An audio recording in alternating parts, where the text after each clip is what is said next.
Imaginen esto. Están dentro de una fortaleza de acero de 45 toneladas. Son la élite del ejército.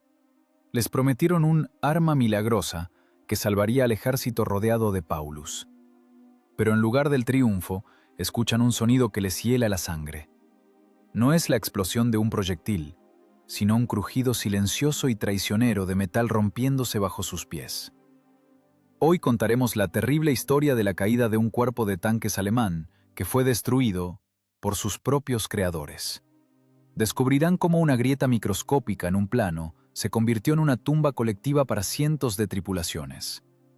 ¿Por qué los oficiales alemanes lloraban de impotencia y quemaban documentos secretos parados en medio de un desierto helado? Esta no es una historia de heroísmo, es la crónica de cómo la codicia y la prisa convirtieron a los mejores tanques del mundo en costosos ataúdes de acero. Descubran qué pieza le rompió la columna vertebral a la Wehrmacht incluso antes de comenzar la batalla. Los enemigos más aterradores a veces no están al otro lado del frente, sino en la retaguardia, con una pluma de oro en la mano. Berlín, septiembre de 1942. En la oficina del ministro de Armamento, Albert Speer, hay un silencio que hace zumbar los oídos. Aquí huele a tabaco costoso, a roble pulido y a cuero viejo, pero una nariz experta captaría en este aire otro olor. Olor a quemado, olor a metal sobrecalentado, olor a carne en descomposición. Precisamente aquí, en esta oficina cálida y segura, a miles de kilómetros del frente, se está cometiendo ahora mismo un crimen que en 3 meses matará a más soldados alemanes que toda la artillería soviética en Kotelnikovo. Detrás de la enorme mesa no hay simplemente una reunión, es un juicio al sentido común. Sobre la mesa están desplegados los planos. El papel es grueso, de calidad. Las líneas están trazadas con una precisión meticulosa. En el centro de atención está el proyecto del nuevo tanque mediano, Pantera, la esperanza del Reich. El ingeniero jefe del consorcio Mann está de pie frente a la mesa, apretando con dedos blanqueados el borde del papel. Él sabe que los números no mienten.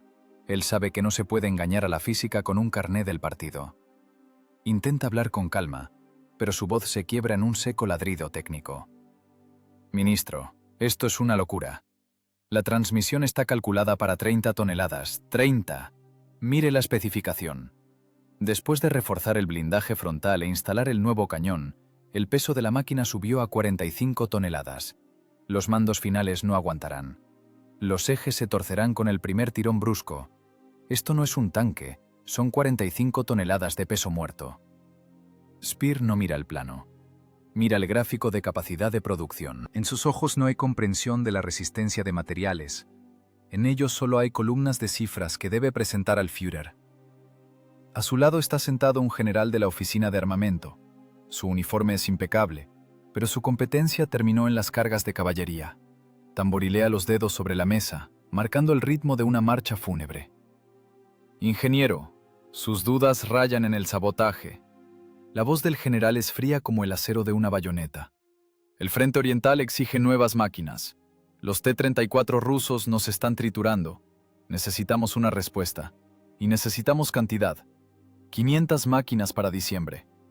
El ingeniero da un paso adelante. Se olvida de la subordinación. No ve a un general, sino cárteres rotos y aceite derramado en la nieve. ¿500 máquinas? Ni siquiera hemos terminado las pruebas de campo. No sabemos cómo se comportará el nuevo sistema de lubricación a menos 20 grados. No hemos verificado la vida útil de los engranajes de la transmisión principal. Si lanzamos la serie ahora, enviaremos chatarra al frente. Deme 6 meses. Al menos 3 meses para ajustes. Los dientes de los engranajes están crudos. Si reducimos el ciclo de templado, serán polvo en 50 kilómetros.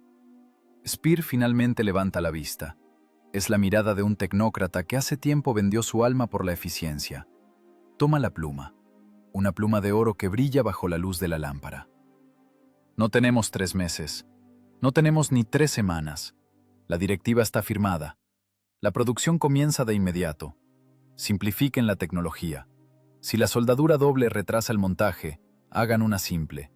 Si el templado requiere 48 horas, redúzcanlo a 24. Necesitamos tanques en las plataformas, no en los laboratorios. El ingeniero palidece. Escucha cómo en ese momento se rompe la columna invisible de la industria de tanques alemana. Simplificación de la tecnología. Estas 3 palabras son una sentencia de muerte. La reducción del tiempo de cementación del acero significa que la capa superficial del metal no alcanzará la dureza necesaria. Por dentro el metal quedará blando y por fuera frágil como el cristal. Al impacto de un proyectil, tal blindaje no se dobla, se rompe, matando a la tripulación con sus propios fragmentos. Bajo la carga y la transmisión, los dientes de los engranajes serán rebanados como si estuvieran hechos de cera. Usted no entiende, susurra el ingeniero. Está firmando la sentencia de muerte de las tripulaciones. La máquina no llegará al campo de batalla, se detendrá en la marcha. Esto es un asesinato técnico. El general se levanta bruscamente. La silla se arrastra hacia atrás con estruendo. ¡Basta! Su tarea es asegurar el plan de producción bruta. Como lo haga es su problema. Si la fábrica MAN no puede cumplir con el pedido estatal, encontraremos a quienes puedan. Y a usted, señor ingeniero, encontraremos dónde usarlo con mayor provecho. Por ejemplo, en un batallón de castigo, desminando campos con sus propias manos. En la oficina vuelve a reinar el silencio. Solo se escucha el tic-tac del reloj de pie. Tic-tac, tic-tac. Cada segundo acerca la catástrofe. El ingeniero calla. Entiende que ha perdido. Los argumentos de la razón se estrellaron contra el muro de hormigón de la voluntad política. Enrolla el plano. Las líneas en el papel, que marcan los límites de elasticidad del metal, ya no tienen importancia. Speer moja la pluma en el tintero. La tinta es negra, espesa, parecida al aceite de máquina usado. Pone una firma amplia bajo la orden de inicio de la producción en serie del PZKPFW5 Pantera. El rasguño de la pluma sobre el papel suena agudo, desagradable. Ese sonido es el sonido de una barra de torsión estallando, el sonido de la ruptura de una línea de aceite de alta presión. En este momento, en septiembre de 1942, el sexto ejército de Paulus todavía lucha en las ruinas de Stalingrado. Todavía esperan el desbloqueo, esperan la tormenta de invierno. Creen que el Reich les enviará un arma milagrosa que romperá el cerco. No saben que su destino acaba de decidirse aquí, en Berlín. Speer deja el documento a un lado. Asunto cerrado. Siguiente punto. Suministro de aditivos de aleación para el acero de blindaje. Tenemos déficit de molibdeno. Habrá que reducir el contenido de aditivos en un 15%. El ingeniero cierra los ojos. La reducción del contenido de molibdeno significa que el blindaje será aún más quebradizo en el frío. Esto ya no es solo negligencia. Es la destrucción metódica e industrial del propio ejército. Sale de la oficina tambaleándose, como si estuviera aturdido. En el pasillo ve a jóvenes oficiales que ríen y fuman. Discuten sobre victorias. No saben que esos tanques que recibirán en 3 meses ya estarán muertos en el momento de nacer. Tras la puerta de la oficina de Speer, comienza una reacción en cadena. La orden sale por telégrafo. Los teletipos en Nuremberg empiezan a repiquetear, escupiendo cintas con nuevas normativas. Los directores de las fábricas se llevan las manos a la cabeza. Los capataces de los talleres maldicen, entendiendo que tendrán que producir basura. Pero la máquina está en marcha. La cinta transportadora de la muerte está enchufada. La lógica de la guerra cedió su lugar a la lógica del informe. Nadie en esa oficina escucha el futuro. Nadie escucha cómo en 3 meses, en la estepa helada cerca de Kotelnikovo, a menos 30 grados, un joven teniente golpeará con una llave inglesa el reductor lateral atascado de un Pantera nuevo, maldiciendo a los diseñadores, a Hitler, y el día mismo en que ese montón de metal inútil salió de la línea de montaje. Nadie ve cómo un proyectil ruso golpeará el costado de un tanque inmóvil, y el blindaje sobrecalentado, privado de molibdeno, estallará hacia adentro en un abanico de esquirlas mortales. Todo eso será después. Y ahora, solo el rasguño de la pluma. La firma está puesta. El mecanismo está lanzado. La primera pieza de la catástrofe ha ocupado su lugar. Nuremberg, octubre de 1942. Las naves industriales del consorcio MAN no duermen ni un segundo. Afuera la ciudad está sumida en el oscurecimiento, salvándose de los bombardeos aliados, pero adentro arde una luz eléctrica deslumbrante. El aire aquí es denso, pesado, saturado de polvo metálico, una suspensión de aceite de máquina y el olor acre del ozono de cientos de aparatos de soldadura. El estruendo es tal que la voz humana no se escucha. La gente se comunica con gestos o gritando directamente al oído. No es el ruido creativo de la industria. Es la agondo de una producción llevada más allá de los límites físicos. Aquí, entre prensas hidráulicas y tornos, nace el Pantera. Pero nace ya muerto. En el área de ensamblaje de los cascos blindados, un capataz, cuyo rostro está ennegrecido por el hollín, agarra por el hombro a un joven soldador. Señala con el dedo el reloj que cuelga bajo el techo y luego la soldadura sin terminar en la unión de las placas frontal y lateral. El soldador intenta explicar algo, señalando el tanque vacío de fundente de calidad, pero el capataz no escucha. Golpea el blindaje con el puño. El gesto es claro: soldar más rápido. La carta tecnológica exige hacer un biselado en V de los bordes y pasar la soldadura 2 veces, primero la raíz, luego el revestimiento. Esto asegura la solidez de la construcción, pero el doble paso requiere el doble de tiempo. El soldador baja la careta. El electrodo chispea sobre el acero. En lugar de una penetración profunda, coloca una soldadura superficial. El metal se funde, escurre, se endurece en bultos irregulares. Por fuera parece blindaje. Por dentro, en la profundidad de la costura, quedan vacíos microscópicos, cavernas llenas de escoria y gas. Son minas de efecto retardado. Al impacto de un proyectil, incluso si no perfora, la energía cinética del golpe recorrerá el casco como una ola. El acero sano amortiguaría. Esta costura, debilitada por los vacíos, simplemente estallará. La placa de varias toneladas se desprenderá, sepultando a la tripulación debajo, o se abrirá por la costura, dejando entrar la onda expansiva. Más adelante en la línea va la instalación de la transmisión. Es el corazón del tanque, y aquí ocurre el crimen principal. Las máquinas talladoras de engranajes trabajan a velocidades límite. Las cuchillas se sobrecalientan, dejando micro desgarros en la superficie de los engranajes. Pero lo más terrible es lo que sucede en el taller térmico. El maestro mayor del taller de tratamiento térmico está parado junto al horno de cementación. Mira el termómetro y el gráfico de turnos. Los engranajes de la transmisión principal deben saturarse de carbono a alta temperatura durante 48 horas. Esto crea una capa superficial dura, capaz de soportar una fricción colosal, dejando el núcleo viscoso y elástico. Si se reduce el tiempo, la capa será demasiado delgada. Si se sobrecalienta, el diente se volverá de cristal. La puerta del taller se abre de par en par. Entra un inspector militar con uniforme limpio, que se ve ajeno aquí. Tiene en las manos una carpeta con las normas diarias. ¿Por qué el lote número 42 todavía está en el horno? Su voz corta el zumbido de la ventilación. El tren sale mañana al mediodía. El maestro se limpia las manos con un trapo, dejando en él manchas negras de aceite. El proceso no ha terminado, señor oficial. Solo han pasado 24 horas. La profundidad de cementación es de 0,8 milímetros en lugar del 1,5 reglamentario. Si lo sacamos ahora, no aguantarán el par motor. El Pantera pesa 45 toneladas. Al girar sobre tierra, la carga en estos dientes es monstruosa. Simplemente se degollarán. El inspector ni siquiera mira los instrumentos. Mira al maestro como a un enemigo del pueblo. Tengo una orden del ministerio. Los Panteras se necesitan en el frente ahora, no dentro de un día. Ahora, sáquenlos. Esto es sabotaje, dice el maestro en voz baja, mirando directamente a los ojos del militar. Está enviando basura al frente. Estos tanques se romperán antes de ver a los rusos. Sabotaje es el incumplimiento del cronograma de entregas, brama el inspector. Abran el horno, o llamaré a la Gestapo, y ellos encontrarán a quien sepa cumplir órdenes. El maestro tira de la palanca. La pesada compuerta se desliza hacia arriba. El horno exhala calor.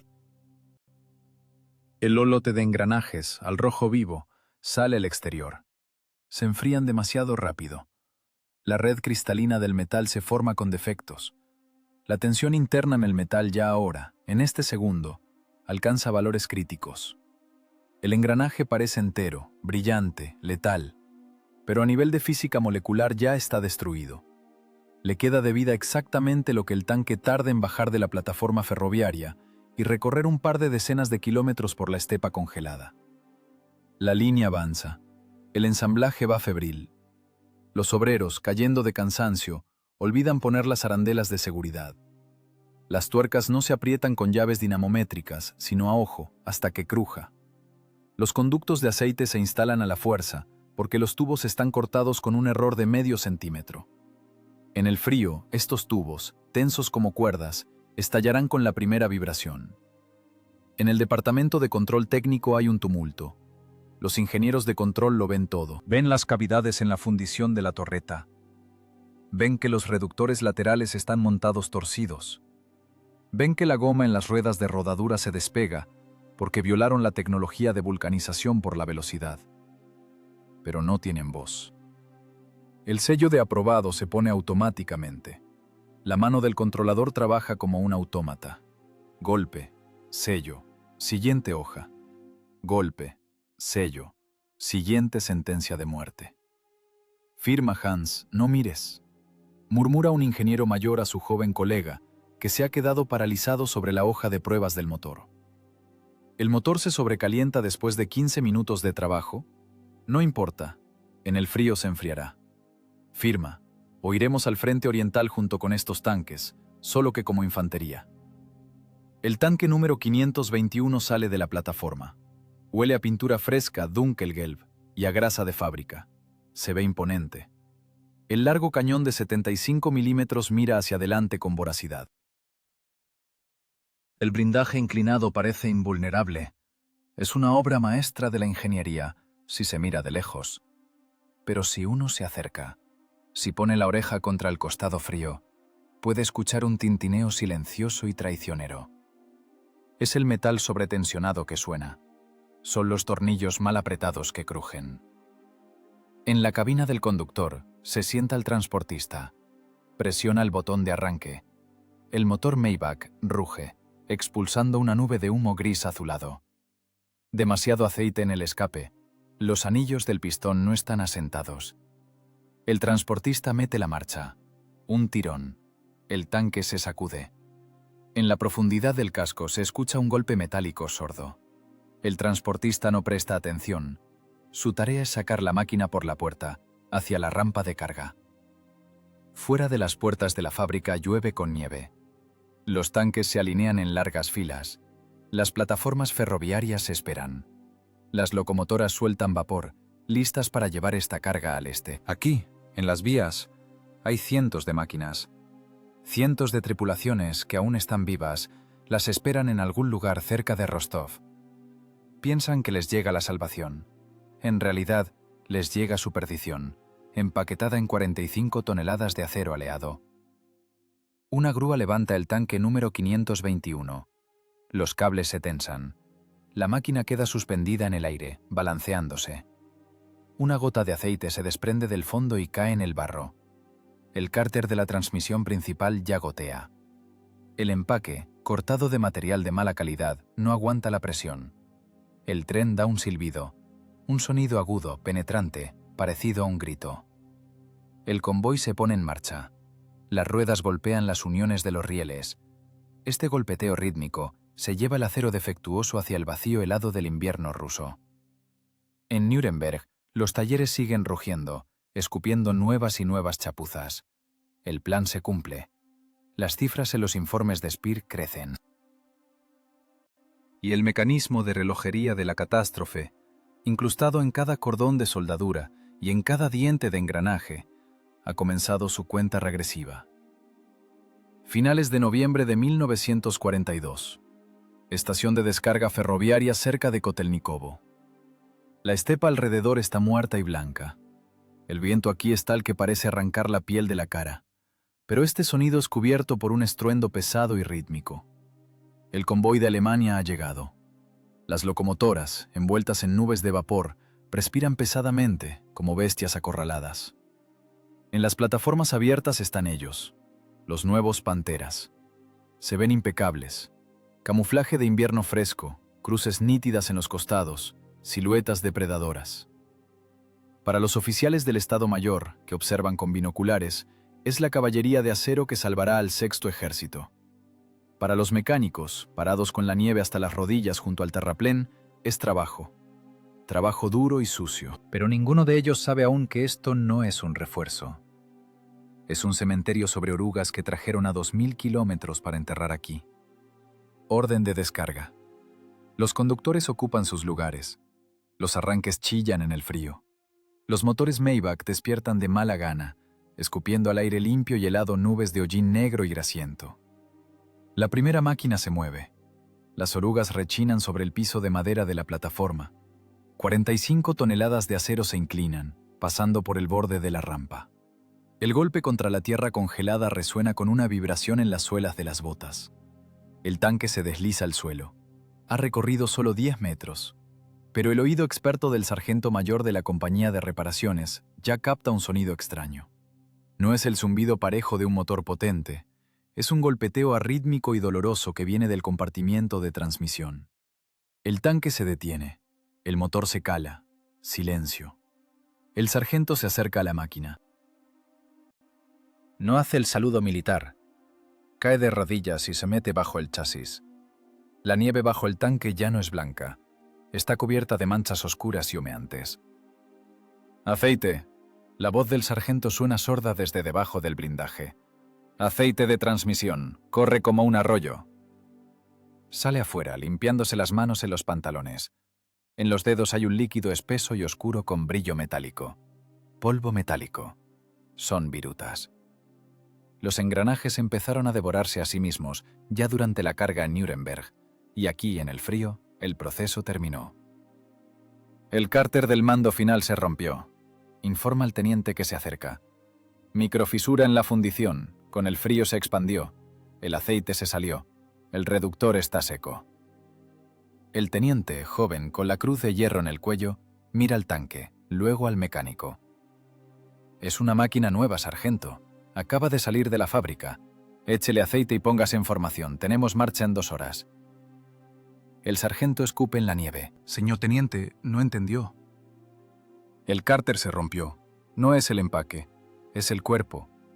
Para cambiarlo hay que desmontar la rueda motriz, quitar el mando final, desarmar la mitad del tren de rodaje. No tenemos cárteres de repuesto, no tenemos grúa, no tenemos tiempo.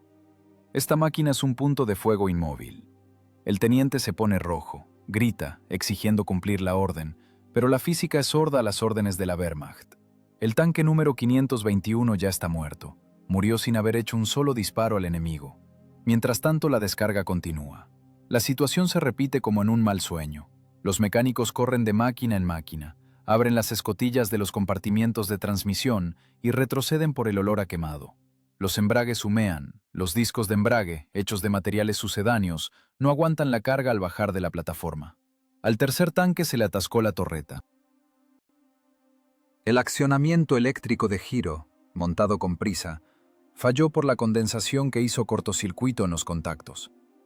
El artillero adentro golpea con el puño el volante del accionamiento manual, pero la grasa adentro se espesó y se convirtió en pegamento. La torreta mira hacia un lado, inútil e inmóvil.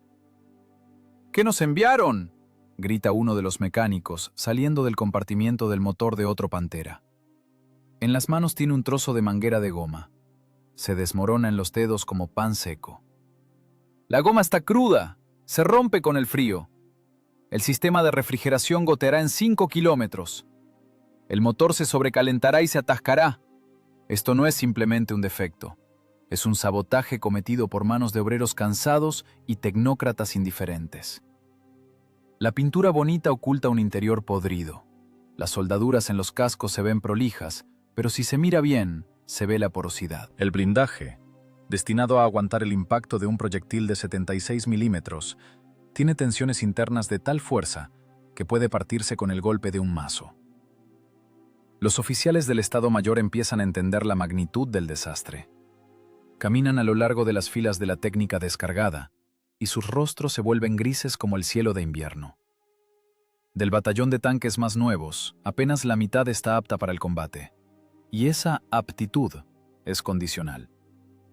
El ingeniero jefe del batallón reúne a los comandantes de compañía. Tiene en las manos la varilla para medir el nivel de aceite. Sus manos tiemblan de rabia. Informo la situación. De 60 máquinas descargadas hasta el momento, 12 tienen fugas en los mandos finales. 8 tienen problemas con el sistema de refrigeración. 5 tienen fallos en el equipo eléctrico. 3 tienen virutas en los filtros de aceite del motor. Es un defecto de fábrica, sistémico. ¿Cuánto recorrerán?, pregunta el comandante del batallón. Su voz es seca y profesional, pero en sus ojos hay vacío. 50 kilómetros, corta el ingeniero. Máximo 70 si los mecánicos rezan. Después comenzarán los fallos masivos. La transmisión no está calculada para este peso y estos materiales. Los engranajes están hechos de acero con bajo contenido de elementos de aleación. Son blandos, se mascarán. Vamos al combate en máquinas desechables. Es un boleto de ida. El viento arrecia. Silban las antenas de las estaciones de radio. Canta una canción fúnebre en los cañones de las armas. Los tanquistas, recién llegados de los cálidos cuarteles de Alemania, están parados en grupos junto a sus máquinas. Fuman, escondiendo las luces de los cigarrillos en las mangas. Escuchan las conversaciones de los mecánicos, ven las manchas de aceite en la nieve. La euforia por poseer el arma milagrosa desaparece al instante, reemplazada por el frío pegajoso del miedo. Entienden. Su principal enemigo ahora no es la artillería rusa, agazapada en algún lugar allá tras el horizonte. Su enemigo es su propio tanque. Un tanque que puede traicionar en cualquier segundo.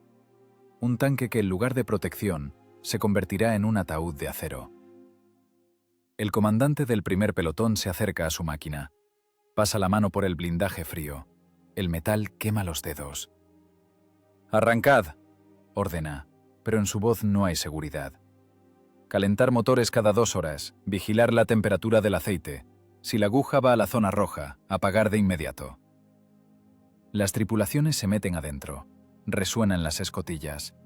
Dentro de los tanques hace frío como en una cripta. Huele a pintura, grasa y desesperanza.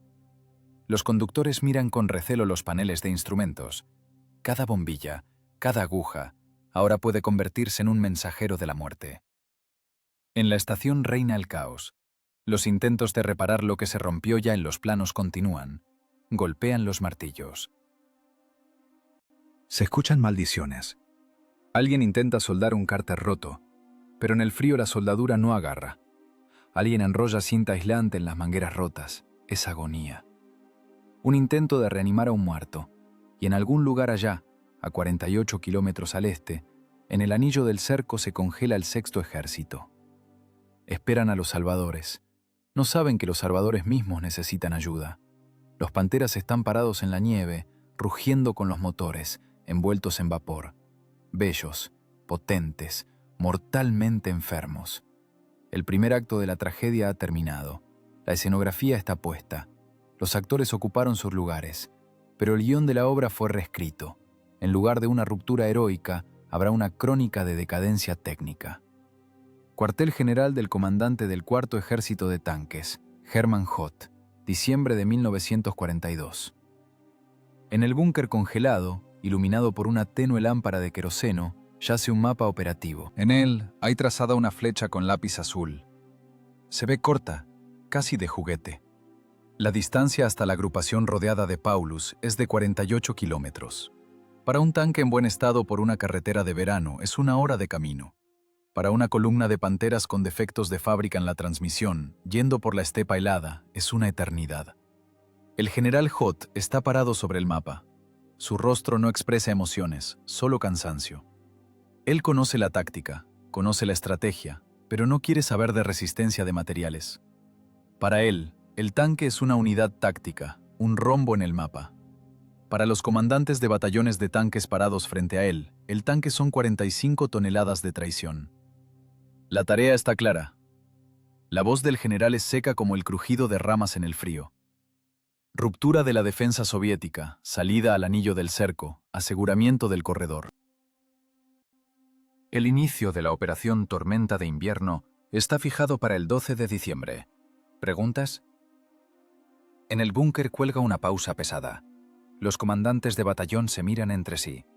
No son miradas de guerreros sedientos de batalla, son miradas de ingenieros a los que obligan a construir un puente con madera podrida. Uno de ellos, un capitán con la cara congelada, da un paso adelante. Señor general, el estado del material es crítico. Del refuerzo llegado, el 30% de las máquinas tienen defectos en el tren de rodaje, incluso antes de empezar a moverse. No tenemos transmisiones laterales de repuesto.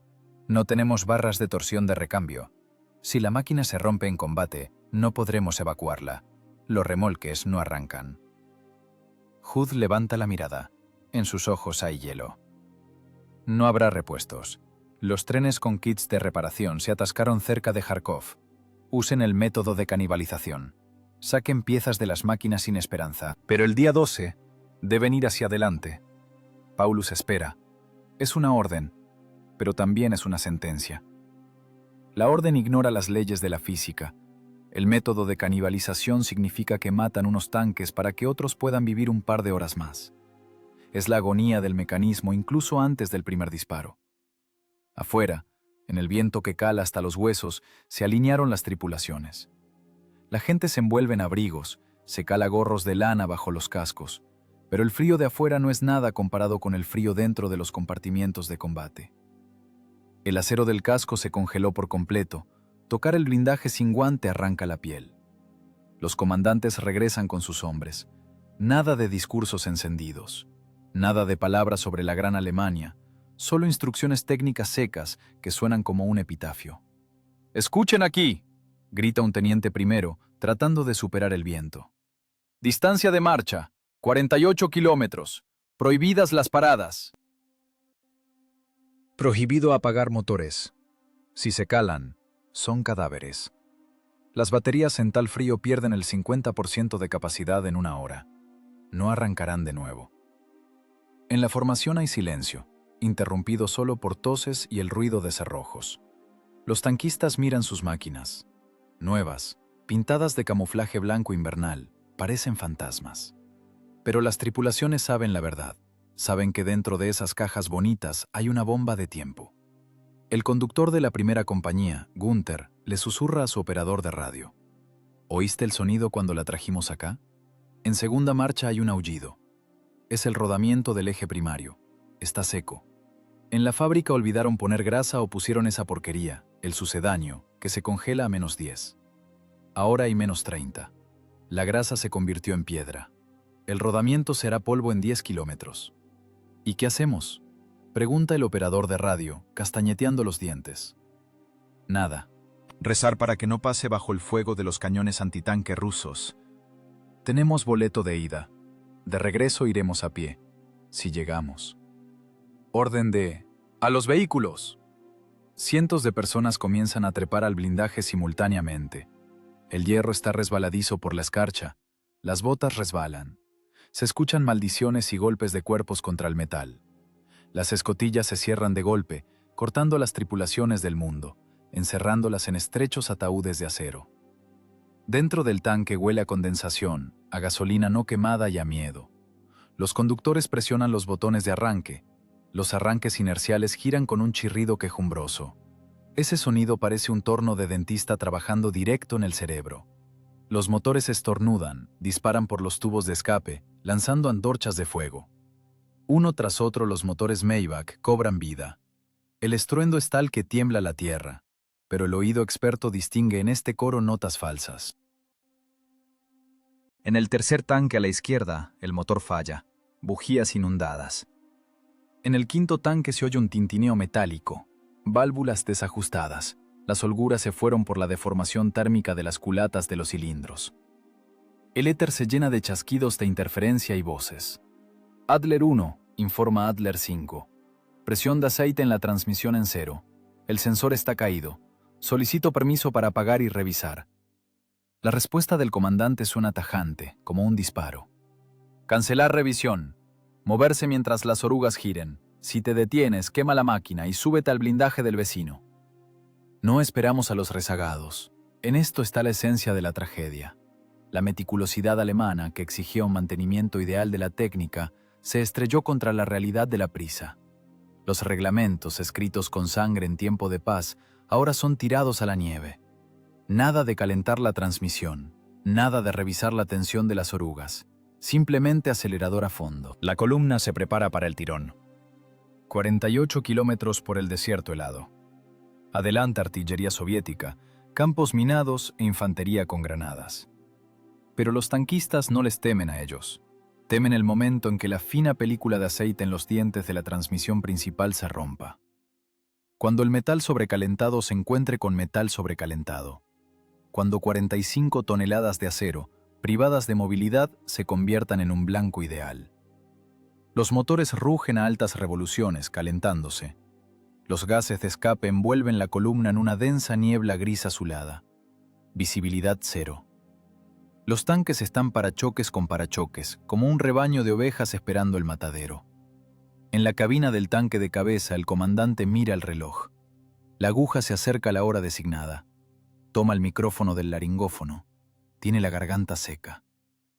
A todas las tripulaciones. Inicio de movimiento. Adelante. El estruendo de la inclusión de la primera marcha en decenas de máquinas se funde en un solo sonido chirriante. Los tanques se sacuden. Las orugas muerden la tierra congelada, arrancando trozos de suelo, duro como granito.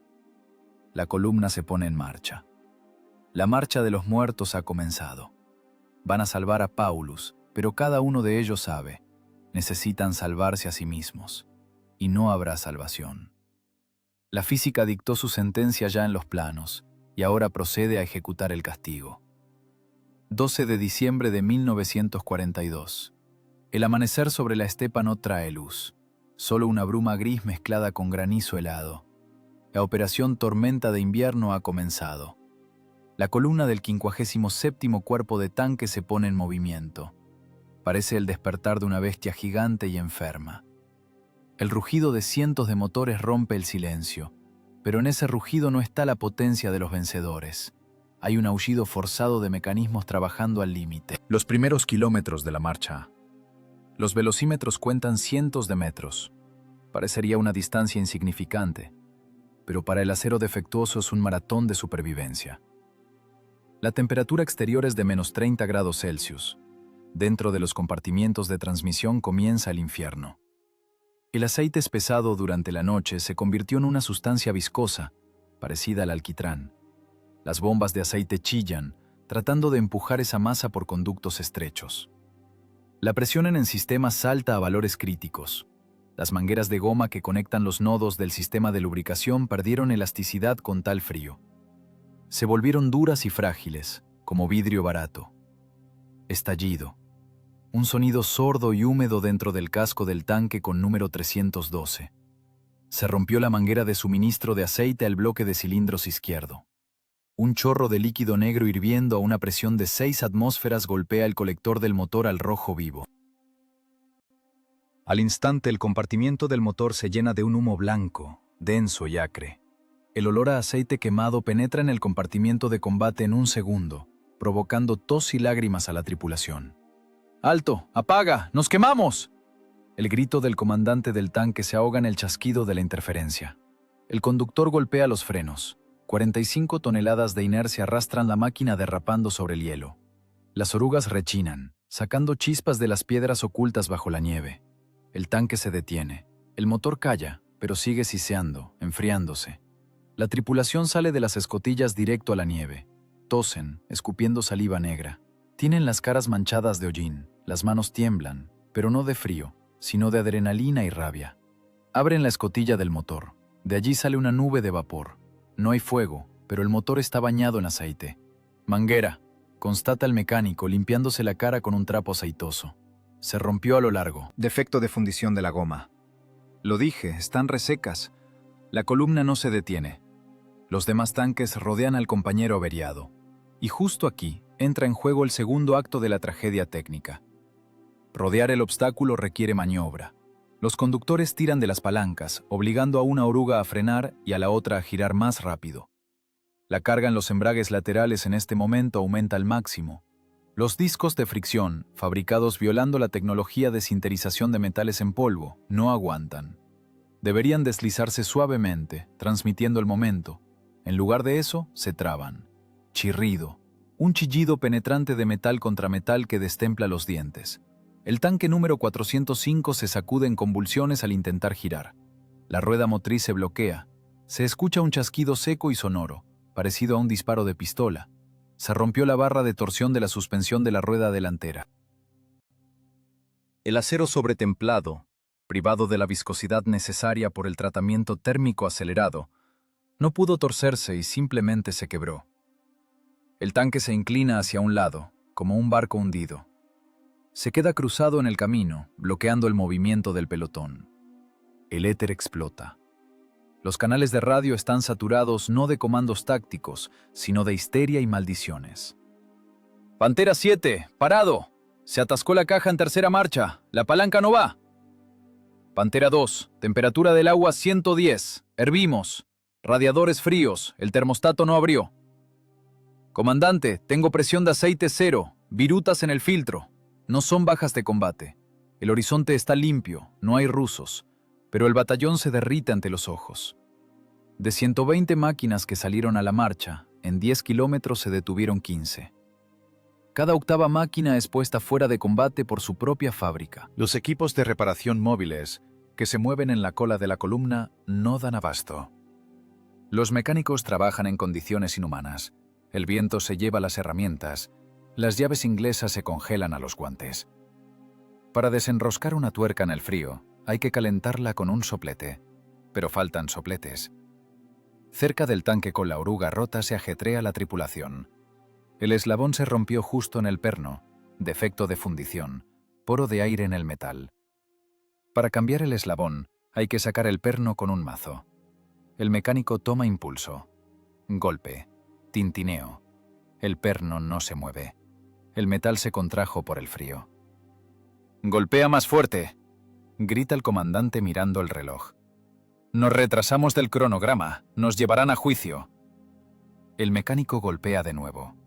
El mazo resbala y golpea la hoja de blindaje. Sonido sordo, como golpe en una lápida. El eslabón no cede. Es una competencia de músculos humanos contra las leyes de la física, y la física gana. El acero es duro, pero frágil. La gente es blanda, pero terca. Al final se rompen ambos. A lo largo del camino, como hitos de la derrota, quedan paradas moles inmóviles. Parecen enteras.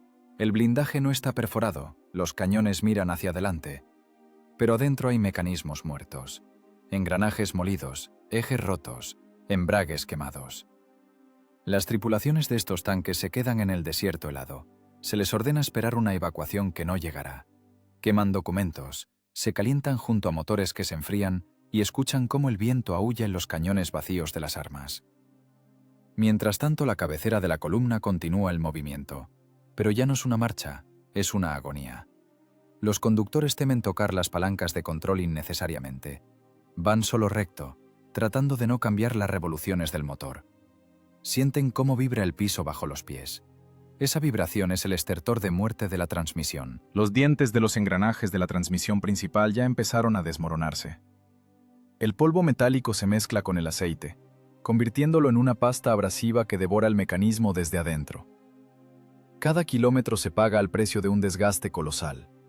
El recurso, calculado para miles de kilómetros de recorrido, se quema en minutos. El sistema de refrigeración no puede con el choque térmico. El motor está caliente y los radiadores reciben aire helado. Surge un desequilibrio de temperatura. Las culatas de los bloques de cilindros empiezan a deformarse, los empaques se queman, el anticongelante empieza a irse a los cilindros, mezclándose con el aceite. Resulta una emulsión, una sustancia gris e inútil que mata definitivamente el motor. Hacia el mediodía el camino detrás de la columna está sembrado de manchas negras de aceite, trozos de orugas y máquinas abandonadas. Es el rastro no de un ejército yendo al ataque, es el rastro de un animal herido que se desangra. En los auriculares de los cascos suena la voz del comandante del regimiento. Exige aumentar la velocidad, exige recuperar tiempo, pero exige lo imposible. No se puede ordenar al metal ser más resistente de lo que es. No se puede ordenar a las leyes de la termodinámica retroceder ante la voluntad del Führer. El Pantera número 511 se detiene en la cresta de una colina. De los tubos de escape sale una columna de fuego de 1 metro de altura. Se terminan de quemar las válvulas. El motor, ensamblado violando las tolerancias, se atascó. Los pistones se soldaron a los cilindros. La tripulación sale silenciosamente. Miran al este. Allá, a lo lejos, se escucha el estruendo de los cañones. Allá lucha Paulus. Hasta él faltan 40 kilómetros. 40 kilómetros de nieve, hielo y desesperanza técnica absoluta. Esta marcha es un crimen. Crimen de los ingenieros que aceptaron simplificar el diseño. Crimen de los tecnólogos, que permitieron reducir los ciclos de procesamiento. Crimen de los políticos que enviaron máquinas crudas al matadero. Y pagan por este crimen ahora, el 12 de diciembre, simples tanquistas, congelándose en el viento junto a sus inútiles y costosos juguetes de acero. El día declina hacia el atardecer, el frío aprieta, el metal empieza a tintinear por la tensión, el acero se vuelve de cristal.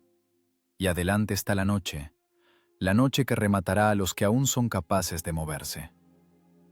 El horizonte se ilumina con una luz naranja sucia. El estruendo de la artillería soviética cubre la estepa con una manta densa. El primer combate real para el batallón de nuevas máquinas. Es el momento de la verdad, para el cual los prepararon en los polígonos. Pero el polígono es un laboratorio estéril, y aquí es la realidad sucia y caótica de la guerra.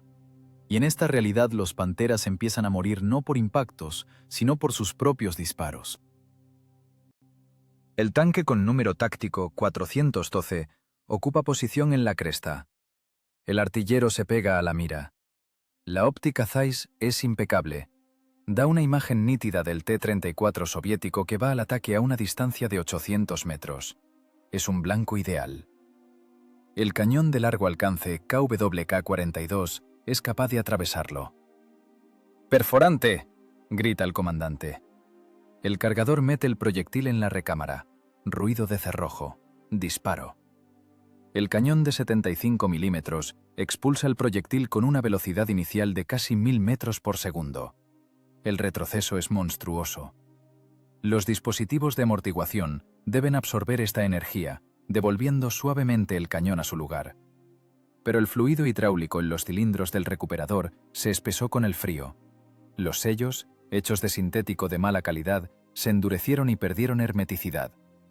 En lugar de un retroceso suave, ocurre un golpe duro. Metal golpea contra metal. La energía del retroceso, no amortiguada por la hidráulica, se transmite a los muñones del cañón y a la torreta misma. Los pernos de fijación del mecanismo de giro experimentan una carga extrema de corte. Dentro del tanque se escucha un crujido. No es el sonido de blindaje perforado, es el sonido del esqueleto de la máquina rompiéndose. El proyectil alcanza al tanque soviético, que se incendia, pero la tripulación del Pantera no celebra la victoria. ¡Se atascó la torreta!, grita el artillero, girando el volante de puntería horizontal. ¡No va! El golpe del retroceso deformó el anillo de la torreta. La corona dentada, fabricada violando las tolerancias de redondez, se volvió ovalada. Un desplazamiento microscópico, solo 2 milímetros, bloquea mortalmente la construcción de varias toneladas. El motor eléctrico del accionamiento de giro aúlla, tratando de girar el mecanismo atascado. Las bobinas se calientan. El olor a aislamiento quemado llena el compartimiento de combate con una ola asfixiante. Ahora este tanque no es un depredador, es un fortín. Puede disparar solo directo frente a sí. Cualquier objetivo que aparezca por el flanco se convierte en una amenaza mortal. A su izquierda otra tripulación intenta realizar una maniobra de evasión. El conductor ve el destello del disparo del cañón ruso y tira bruscamente de la palanca a la izquierda, dando gas a fondo. Las orugas muerden la tierra congelada. El suelo aquí es duro como hormigón, con piedras incrustadas. Los eslabones de la oruga experimentan una tensión colosal a la ruptura. El acero del que están fundidos los eslabones tiene alto contenido de carbono, pero poco níquel. Eso lo hace duro, pero frágil en el frío. Con un golpe lateral brusco contra una piedra, el perno del eslabón no se dobla, se rompe. Un chasquido sonoro se escucha incluso a través del rugido del motor. La cinta de la oruga se abre. El tanque por inercia gira de lado. pierde la marcha. Se queda quieto en medio del campo nevado, exponiendo al golpe el costado más vulnerable, donde el blindaje es más delgado. ¡Oruga! ¡Nos descalzamos!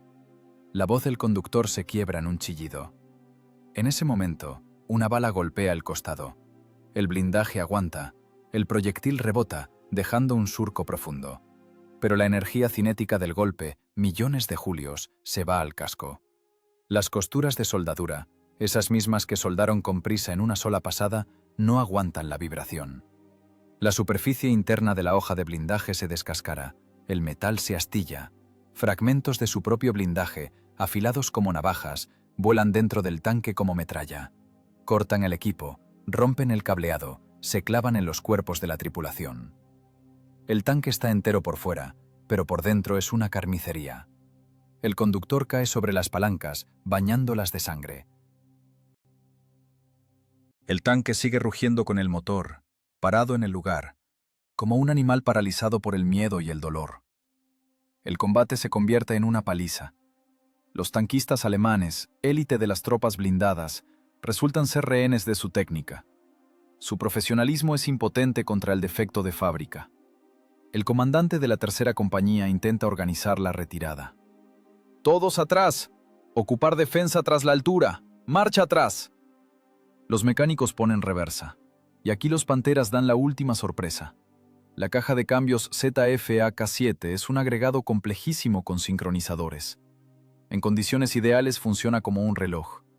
Pero ahora el aceite en la caja está sobrecalentado a 120 grados y los engranajes desgastados por el abrasivo. Al intentar cambiar la marcha bajo carga, los sincronizadores se desmoronan. Los dientes de los engranajes de marcha atrás no entran en enganche, sino que golpean uno contra otro con un chasquido de ametrallador. ¡La marcha no entra! ¡Escupe la palanca! Los informes de diferentes máquinas suenan como calcados. Los tanques no pueden ir hacia atrás, solo pueden arrastrarse hacia adelante o quedarse parados y morir. Las tripulaciones tiran febrilmente de las palancas, lastimándose las manos hasta sangrar. Maldicen a los diseñadores que hicieron la caja de cambios tan delicada. Maldicen a los obreros de la fábrica. Golpean con los pies la transmisión en una furia impotente. Los tanques soviéticos se acercan. Los T-34, toscos, simples, con grandes holguras en los mecanismos, siguen avanzando. No les asusta el barro, no les asusta el frío. Sus transmisiones retumban, pero funcionan. Y los mecanismos alemanes de alta precisión se asfixian por su propia complejidad y la baja calidad de los materiales. En el tanque número 405 ocurre un incendio, no por un impacto. La línea de combustible, instalada demasiado cerca del colector de escape, se rompió por la vibración al disparar. La gasolina chorreó sobre el metal al rojo vivo. El sistema de extinción de incendios no funciona. Las boquillas están tapadas con cal. El fuego envuelve instantáneamente el compartimiento del motor. El tabique entre el motor y el compartimiento de combate se calienta al rojo vivo. ¡Abandonar la máquina!, grita el comandante. La tripulación abre las escotillas. El aire frío entra, avivando las llamas. Los tanquistas saltan a la nieve bajo el fuego de ametralladora. Corren de su máquina, que se convirtió en una antorcha. Detrás de ellos explota la munición. La torreta, esa misma que se atascó hace 5 minutos, vuela por el aire, dando vueltas como si fuera de juguete. El campo de batalla está sembrado de metal negro. El humo se arrastra por el suelo. El ataque alemán se ahogó. No porque el enemigo fuera más fuerte, sino porque el arma, destinada a matar, mató la fe de sus soldados. Los tanquistas que sobrevivieron en este infierno se esconden en los cráteres. Miran sus panteras ardiendo no con lástima, sino con odio. En esta hora, en pleno combate, ocurre el quiebre definitivo, el quiebre psicológico. Un soldado puede perdonar el error de un comandante, un soldado puede perdonar la falta de comida, pero un soldado nunca perdonará cuando el fusil no dispara y el tanque no anda. Precisamente aquí, en este campo sin nombre, la fe en la técnica alemana murió definitivamente. Se quemó junto con los embragues y se desmoronó junto con los engranajes sobretemplados. El silencio desciende sobre la estepa solo hacia la noche. Pero no es el silencio de la paz, es el silencio de un cementerio de técnica. Cientos de toneladas de metal costoso, sobre el cual trabajaron miles de personas, ahora son simple basura enfriándose en el viento. Y hasta el ejército rodeado de Paulus sigue igual de lejos. Solo que ahora no hay esperanza de llegar a ellos en absoluto. El recurso técnico está agotado, la moral destruida por la física de la destrucción. El horizonte al este pulsa con un resplandor carmesí. No es el amanecer, es Stalingrado ardiendo. Hasta allá quedan exactamente 3 kilómetros. Es la distancia que un soldado de infantería corre en 15 minutos y un tanque sano recorre en 5. Para las tripulaciones del 57º Cuerpo de Tanques de la Wehrmacht, abriéndose paso a través del infierno helado ya 19 días, estos 3 kilómetros no son una distancia, son un abismo. De 120 máquinas que iniciaron esta marcha loca, en formación quedan 58. Ya no parecen acero de desfile, están negras de hollín, con la pintura descascarada, cubiertas de hielo sucio. Se arrastran hacia adelante no gracias a la ingeniería, sino a pesar de ella. El metal de sus transmisiones está más allá del límite de fatiga. En la red cristalina de ejes y engranajes se acumuló una cantidad crítica de defectos. Las microfisuras, nacidas aún en Nuremberg, bajo la carga de los últimos combates, se unieron en grietas maestras. La catástrofe esperaba solo el detonante final, y este detonante se convierte en la orden. A toda máquina, ataque sobre la marcha. El comandante del batallón de cabeza ve con binoculares las bengalas que suben sobre el cerco. Paulus espera. El comandante presiona el botón. Veo el objetivo. A todas las máquinas, forzar motores. Expriman todo lo que queda. Los conductores hunden los pedales del acelerador en el piso. Los motores aúllan, llegando a las revoluciones máximas, 3000 por minuto. Y en ese momento llega la parálisis. En el tanque número 213 ocurre lo que los ingenieros llaman soldadura bajo carga. Casi no queda aceite en el cárter de la caja de cambios. Hirvió o se salió por los sellos endurecidos. Los engranajes de la tercera marcha, calentados al rojo vivo por la fricción de acero seco contra acero seco, entran en enganche. Pero no giran. La temperatura en el punto de contacto salta instantáneamente a la temperatura de fusión. Los dientes se funden unos con otros, convirtiendo el complejo mecanismo de cambio de velocidades en un monolito único e inmóvil. Golpe. El tanque clava el morro, como si hubiera chocado con una pared invisible. El motor, rígidamente conectado a la transmisión atascada, se cala con un sonido como si dentro de los cilindros hubiera explotado una granada. El cigüeñal, sin aguantar la inercia del volante, se retuerce como un tornillo y se rompe en el segundo cuello. ¡Atascado!, grita el conductor. Con ambas manos y todo el peso del cuerpo se carga sobre la palanca de cambios, tratando de arrancarla a punto muerto. La palanca no cede. Vibra con un temblor fino, transmitiendo a las manos del conductor la agonía final del mecanismo. ¡La caja se fundió! ¡No puedo sacar la marcha! Tras el 213 empieza a morir toda la vanguardia. Es una reacción en cadena de desgaste. Los tanques que iban al límite no aguantan el salto brusco de carga. A la derecha se detiene el Pantera con el número 502. Le cortó las estrías en los semiejes de los reductores laterales. El eje gira en vacío, con un chillido que revienta los tímpanos. Las orugas están inmóviles. 45 toneladas de acero se convirtieron en un inmueble en una fracción de segundo. El comandante del tanque golpea con el puño la cúpula. Ve el resplandor sobre la ciudad. Ve cómo los tanques rusos salen a los flancos, pero no puede moverse ni un centímetro. Su tanque está vivo, el cañón cargado, la tripulación lista para el combate, pero el tren de rodaje los traicionó. El éter calla. Ya no hay órdenes. Solo informes cortos, de pánico, que se funden en un solo gemido continuo de técnica muriendo. ¡Parado! ¡El embrague principal se quemó! Se cortó el eje cardán. Vibración extrema. No hay marcha. La transmisión se desmoronó. El ataque se ahoga, no por fuego enemigo. Se detiene por sí mismo. 58 tanques, que constituían el último puño del grupo de choque de Hood, se convierten en 58 lápidas de acero. La inercia del avance que acumularon durante semanas desaparece. El campo de batalla se llena de un sonido extraño, surrealista. El estruendo de los cañones calla por un segundo y se hace audible un chirrido mecánico.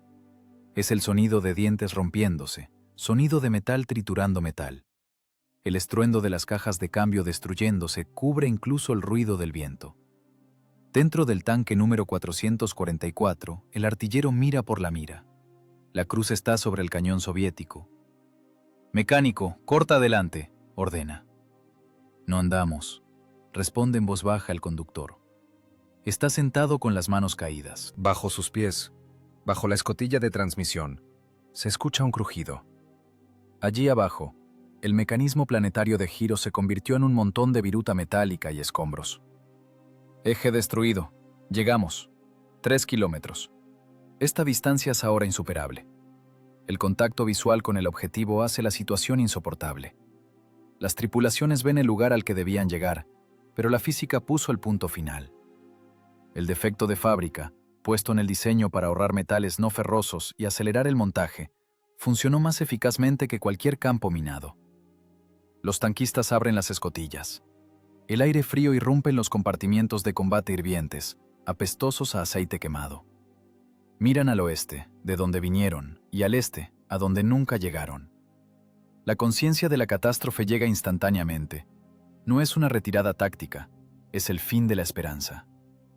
El comandante del batallón en su máquina inmovilizada se arranca el casco. Mira el mapa.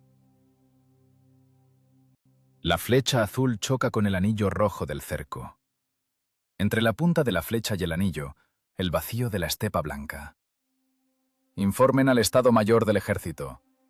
Su voz suena apagada, como la de un muerto. Avance detenido por razones técnicas. Pérdidas de material, 100%. Pasamos a defensa en el sitio. Defensa en el sitio para un tanque en estepa abierta es una sentencia de muerte. Un tanque inmóvil es simplemente un blanco grande y bien visible. Los artilleros soviéticos ya ven que los Panteras se pararon. Empiezan a ajustar el tiro. Las primeras explosiones caen cerca de las máquinas congeladas. Fuentes de tierra congelada y nieve vuelan al cielo. Pero las tripulaciones alemanas ni siquiera intentan maniobrar. Saben que cualquier movimiento con la palanca es inútil. Están encerrados en sus trampas de alta tecnología. El error de ingeniería, cometido en una cálida oficina de Berlín, aquí, bajo Stalingrado, se convierte en una matanza. El conductor del tanque 213 saca del bolsillo una foto de su familia. Tiene las manos negras de aceite que intentó echar en el cárter roto. Mira la foto, luego el indicador de temperatura. La aguja se quedó en el máximo. El motor se enfría, chisporroteando.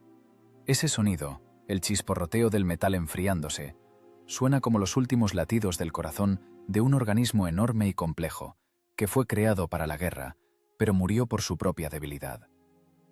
En el horizonte estalla una nueva serie de bengalas. Los rodeados piden ayuda.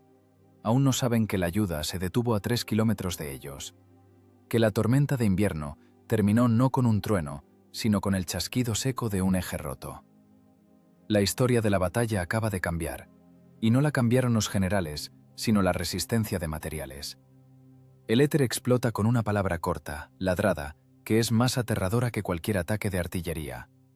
Retirada. La orden no se discute. La operación Tormenta de Invierno es oficialmente reconocida como fallida, pero la orden del Estado Mayor ignora la realidad física del campo de batalla. Para retirarse, el tanque debe dar la vuelta, y para el 57º Cuerpo de Tanques, un giro de 180 grados no es una maniobra. Es una imposibilidad técnica. En la estrecha franja de camino helado hay decenas de máquinas. El conductor del tanque número 314 recibe la orden de dar vuelta. Presiona la palanca izquierda del embrague y da gas. La oruga derecha debe girar, la izquierda frenar. Esto crea un par de torsión colosal en el eje del mando final. Dentro del reductor ocurre la catástrofe final. Los dientes del engranaje conducido, ya carcomidos por picaduras y debilitados por microfisuras, no aguantan la carga lateral. Se escucha un sonido parecido al crujido de un hueso rompiéndose, solo que amplificado 100 veces. El eje se corta. La oruga queda inmóvil. El tanque se sacude y se detiene. No puede girar. No puede ir hacia atrás. La marcha atrás se rompió hace una hora. Solo puede estar parado de frente al enemigo, convertido en 45 toneladas de chatarra inútil.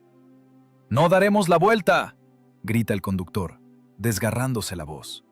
La lateral se desmoronó. La oruga izquierda está muerta. Hay decenas de máquinas así. El error de ingeniería de los diseñadores de MAN, multiplicado por la prisa de la producción, convirtió a los blindados de élite en blancos estacionarios. Están atrapados en el camino, bloqueando el paso a los pocos que aún son capaces de moverse. Se forma un embotellamiento, un atasco gigante de técnica ardiendo y rota. Los comandantes de las tripulaciones entienden. La evacuación es imposible. No hay remolques. Se congelaron ya en la estación de descarga. Dejar el tanque secreto más nuevo al enemigo no se puede. La instrucción de la Wehrmacht para este caso es sumamente concreta y cínica. Punto 4 del párrafo de la instrucción de operación. Destrucción de la parte material por fuerzas de la tripulación. Comienza la acción más humillante para cualquier tanquista: el asesinato de su propia máquina. El comandante del tanque 412 saca del almacenamiento una carga de termita. Es un pequeño cilindro. Abre el cerrojo del cañón. Dentro de la recámara, un pulido de precisión, superficie de espejo, creada para una obturación ideal de los gases de pólvora. El comandante arranca la anilla y tira la carga al cañón. El destello es de un blanco deslumbrante. La temperatura de combustión de la mezcla de termita es de 2500 grados Celsius. El acero de la recámara no solo se funde, fluye como cera. El cerrojo se suelda al cañón definitivamente. El arma que costó decenas de miles de marcos imperiales se convierte en un pedazo de hierro torcido en 3 segundos. El conductor en el compartimiento del motor hace su parte del trabajo. Rompe con un martillo el filtro de combustible.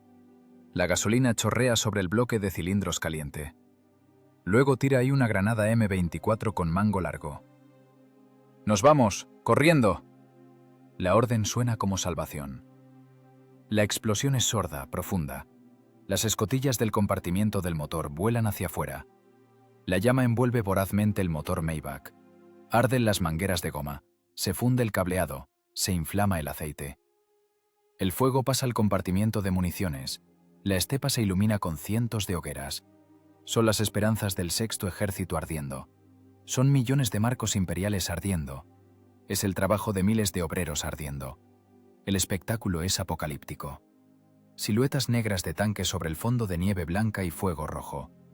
Las torretas vuelan por la detonación de los proyectiles y, dando vueltas, caen en la nieve, siseando con el metal al rojo vivo. Las tripulaciones, convertidas en infantería, corren. Corren pasando junto a sus máquinas en llamas. Resbalan en el barro mezclado con aceite. Los monos de los tanquistas no están hechos para marchas forzadas en el frío. Las botas resbalan. La gente cae, se levanta, vuelve a correr. Los diálogos en la multitud que se retira están llenos de odio. Ya no es un ejército, es una multitud de gente engañada. «Díganle a Nuremberg», ronca un sargento mayor, cargando a un operador de radio herido. «Díganle a esas ratas de oficina que viajen ellos mismos en sus cajas de cambio. 50 kilómetros. Recorrió 50 kilómetros y se murió». «Mi embrague se quemó antes del combate», responde otra voz desde la oscuridad. «Quemé un tanque que ni siquiera disparó. Simplemente les trajimos chatarra».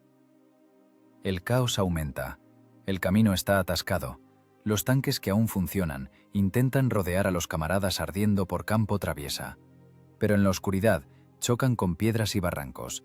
Se escucha el crujido de barras de torsión rompiéndose. La suspensión, frágil por el frío, no aguanta los golpes. Otro Pantera vuelca de lado en la cuneta. La tripulación ni intenta sacarlo. Simplemente saltan, rocían la transmisión con gasolina de un bidón y encienden un fósforo. Ninguna defensa heroica de retaguardia. Solo destrucción de pánico de las evidencias de la propia incompetencia. Los oficiales queman documentos. Mapas, formularios, órdenes, diarios de guerra vuelan al fuego. El viento esparce las cenizas por la estepa. El papel arde más rápido que el acero, pero la vergüenza quedará para siempre. «¡Quema el formulario de la máquina!», grita el teniente a su mecánico. «Para que nadie sepa que nos paramos por un tubo roto. Escribe impacto directo de proyectil. Pásalo todo como pérdidas de combate. Es una mentira que nace justo aquí, junto al armazón ardiendo. Nadie quiere admitir que el arma milagrosa resultó ser basura defectuosa. En los informes escribirán, destruido por fuego de fuerzas superiores del enemigo. Pero la verdad yace aquí, en la nieve. Son charcos de aceite derramado de cárteres rotos antes del inicio de los disparos. Los tanques rusos ni siquiera persiguen a los que huyen, no lo necesitan. El general Invierno y el error de ingeniería hicieron todo el trabajo por ellos. Las tropas soviéticas simplemente ocupan el territorio sembrado de costosa chatarra alemana. Pasan junto a los Panteras ardiendo, examinando con sorpresa esas máquinas extrañas y enormes que se mataron a sí mismas. La retirada se convierte en fuga. La gente tira las armas personales para que sea más fácil correr. Tiran herramientas, tiran la fe en la superioridad técnica de Alemania. En sus cabezas ahora hay un solo pensamiento: sobrevivir, irse de esta vergüenza. Olvidar el sonido del chirrido del acero rompiéndose. Atrás, a 3 kilómetros de Stalingrado, el cielo está negro de humo. Columnas de hollín graso suben a la estratosfera. Se termina de quemar el cuerpo de tanques de élite 57. No se quemó en combate.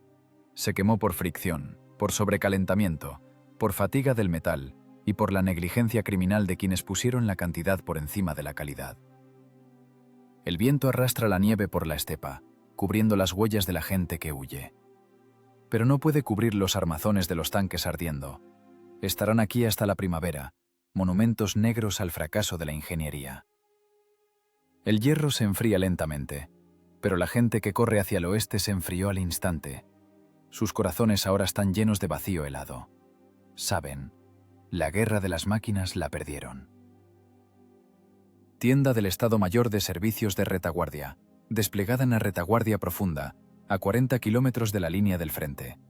24 de diciembre de 1942. Afuera aúlla el viento estepario, tirando de las paredes de lona, como tratando de llegar al calor. Adentro huele a tabaco barato, café sucedáneo y polvo de papel. Tras una mesa plegable, llena de pilas de informes arrugados, sucios e impregnados de aceite, está sentado el teniente primero del servicio de intendencia Stolz. Él no vio el combate, no ardió en un tanque. Su arma es la regla de cálculo, la pluma de tinta y el aritmómetro. Pero lo que ve ahora frente a sí lo asusta más que la vista de la infantería atacando. Stolz hace el balance de la operación Tormenta de Invierno. Es la contabilidad de la catástrofe. Frente a él hay un formulario en blanco del informe final para Berlín. Columna pérdidas de combate y columna pérdidas técnicas. Su mano se queda suspendida sobre el papel. Las cifras no cuadran con la propaganda. Las cifras gritan sobre un crimen. Toma la primera acta de baja. Tanque número 412. Causa de la pérdida. Incendio en el compartimiento del motor. Explicación del mecánico, escrita con letra temblorosa. Ruptura de línea de combustible por vibración. Ignición de combustible en el colector de escape. Destruido por la tripulación. Stolz pone la hoja en la pila izquierda.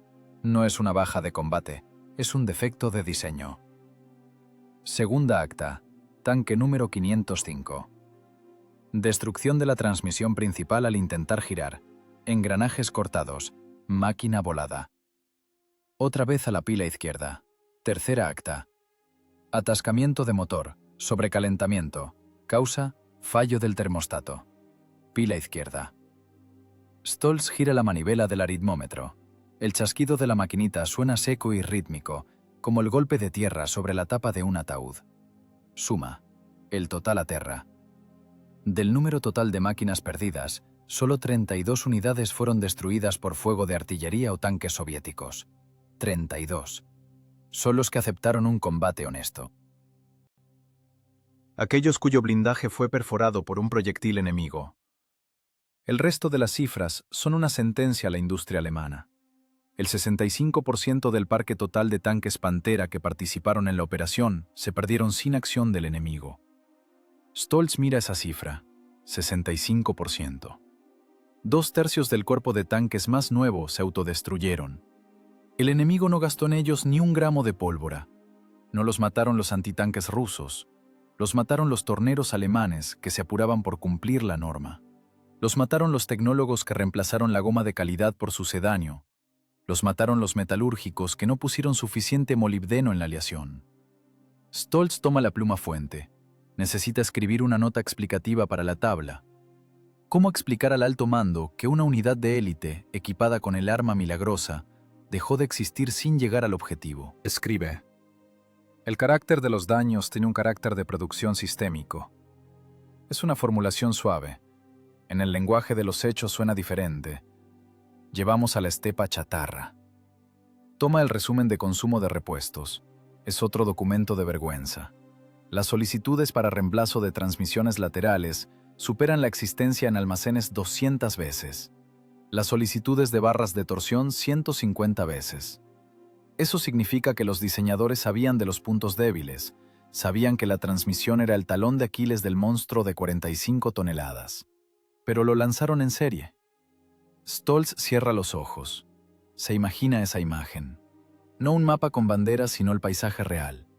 La estepa bajo Kotelnikovo ahora se ha convertido en el vertedero más caro de la historia de la humanidad. La visualización de la estadística asusta por su escala. Imaginen una columna de 10 kilómetros de largo. Y cada tercer tanque en esa columna está parado con las escotillas abiertas, cubriéndose de nieve. No están negros por el hollín de una explosión externa. Están enteros. Su pintura no está rayada por esquirlas, pero están muertos. Bajo sus fondos hay charcos de aceite congelado. En sus transmisiones, migajas de metal. Stoltz recuerda el costo de un Pantera. 117.100 marcos imperiales. Multiplica esa cifra por la cantidad de máquinas abandonadas. Resulta una suma con la que se podría haber construido una ciudad entera, o armar una división de infantería con armas confiables y probadas. Pero ese dinero ahora simplemente se oxida en la estepa rusa.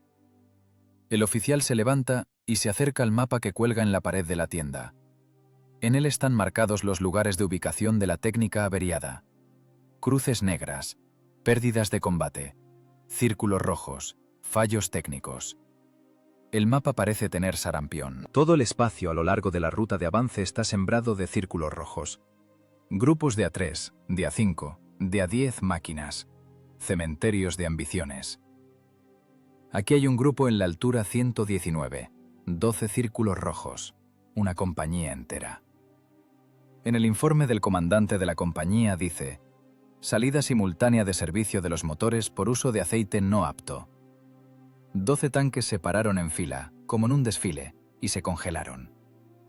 Stoltz vuelve a la mesa. Debe terminar el informe. Escribe los datos finales. Pérdidas totales del cuerpo. Irrecuperables. 100% de la técnica participante en el ataque. De ellas por razones técnicas. 104 máquinas. Tripulaciones salvadas. 40%. Evacuación de técnica.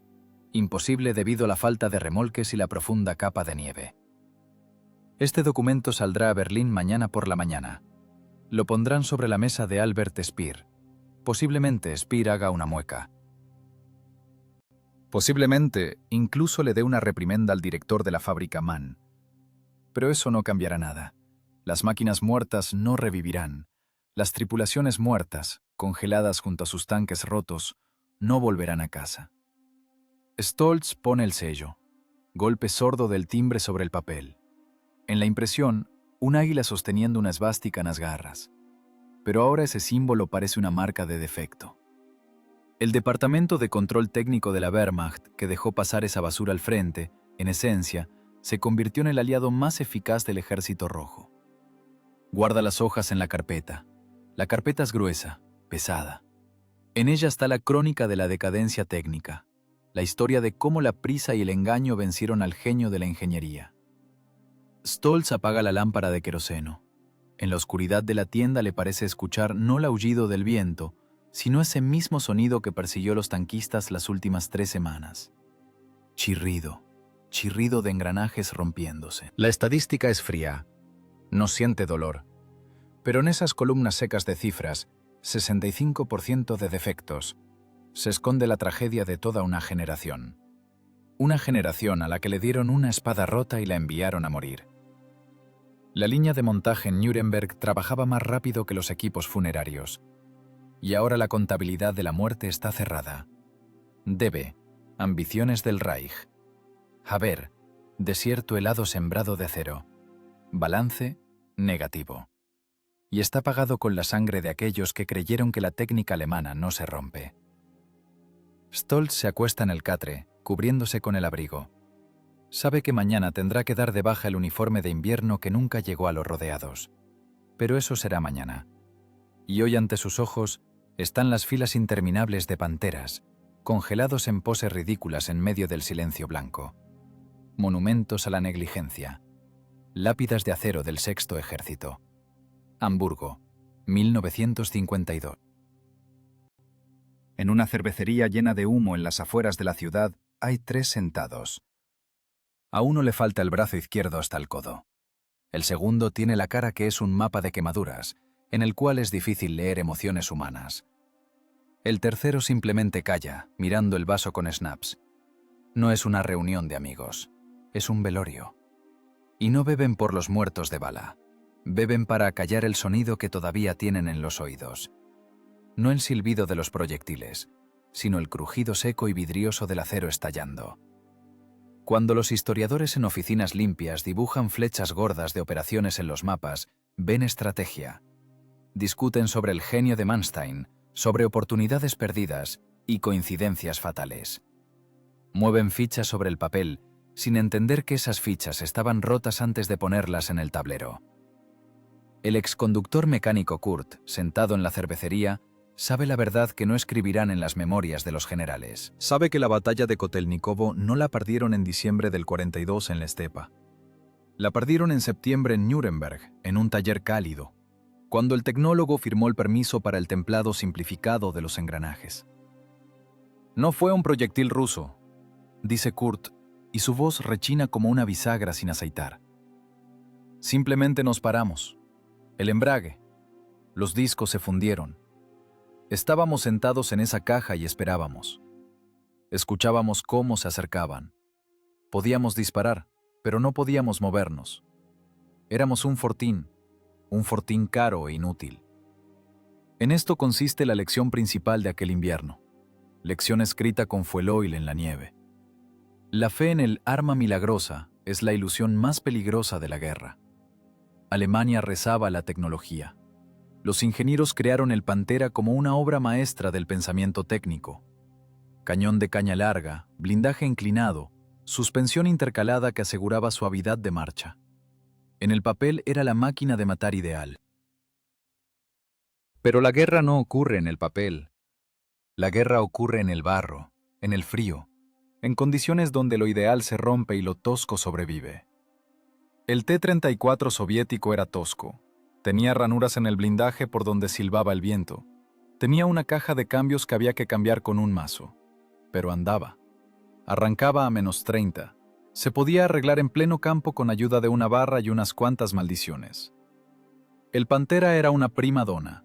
Exigía gasolina de alto octanaje, aceites especiales, un box caliente y un equipo de ingenieros con educación superior para el mantenimiento. Al enviar tal máquina al infierno helado sin preparación, el mando cometió un acto de sabotaje contra su propio ejército. La soberbia tecnocrática mató a más soldados alemanes que la estrategia enemiga. Albert Speer y su departamento perseguían cifras. Necesitaban miles de tanques en los informes para el Führer. Sustituyeron el concepto de capacidad de combate por el concepto de producción bruta. Un tanque que salía de la línea de montaje se consideraba una unidad de combate, pero un tanque cuyo recurso de transmisión es de 150 kilómetros no es una unidad de combate, es un artículo desechable. En la mesa de la cervecería de Hamburgo, el excomandante de compañía golpea la mesa con la mano sana. No nos traicionaron los generales, dice con rabia. Nos traicionaron los ingenieros. Ellos sabían. Sabían que las transmisiones laterales no aguantarían 45 toneladas. Vieron los gráficos de fatiga del metal, pero callaron. Temían por sus puestos y nosotros pagamos por su miedo con nuestras vidas. Esa es la terrible verdad de la guerra industrial. La negligencia en la mesa de dibujo se convierte en un baño de sangre en el campo de batalla. Una tolerancia mal calculada en micras, un aditivo de aleación ahorrado en el acero, se convierten en miles de notificaciones de muerte. La complejidad del mecanismo sin fiabilidad es un suicidio.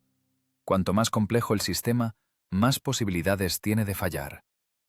El Pantera constaba de miles de piezas, y cada una de ellas podía ser causa de muerte.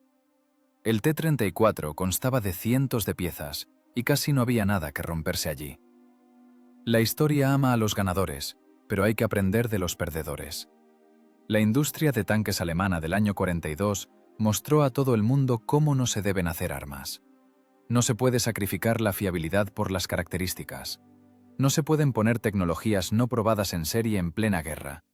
No se puede pensar que la calidad del metal se puede compensar con el fanatismo de las tripulaciones.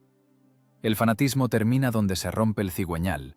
Cuando el motor calla, calla también la ideología. Queda solo la física desnuda y despiadada. Inercia, fricción, resistencia de materiales. Con estas fuerzas no se puede negociar. No se las puede intimidar con un tribunal. Si un engranaje está sobretemplado, se romperá, aunque la orden se la haya dado el mismo Himmler. Los veteranos terminan el Schnaps. No tienen nada más que decir.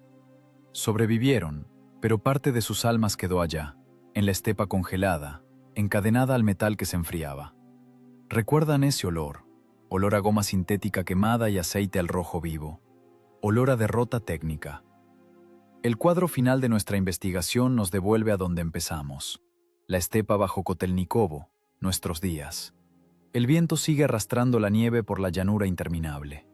Aquí hay silencio, solo la hierba susurra. Pero si se excava este montículo, si se quitan metros de tierra, lo encontraremos. El armazón del tanque Pantera con número 521. Yace aquí hace 80 años. Su blindaje se oxidó, pero aún es fuerte. La torreta mira al este, hacia Stalingrado, al cual no llegó por 48 kilómetros. Adentro, en el compartimiento del motor, entre barro y raíces de plantas, yace la causa de su muerte. El cuerpo roto del reductor lateral. Una pequeña grieta en el metal que detuvo a una gran máquina. La nieve empieza a caer, cubriendo lentamente la escotilla oxidada. La naturaleza recupera lo suyo. El metal vuelve a la tierra de la cual lo extrajeron. Las ambiciones del imperio se hicieron polvo. Quedó solo una lección fría y objetiva. La guerra es un examen para las máquinas y las personas. Y si la máquina está hecha de mentiras y prisa, matará al que esté sentado en ella más rápido que cualquier enemigo. La pantalla se oscurece. Se escucha solo el silbido del viento y, al final, un chirrido metálico silencioso que se aleja. El sonido con el que muere la esperanza cuando se rompe el acero.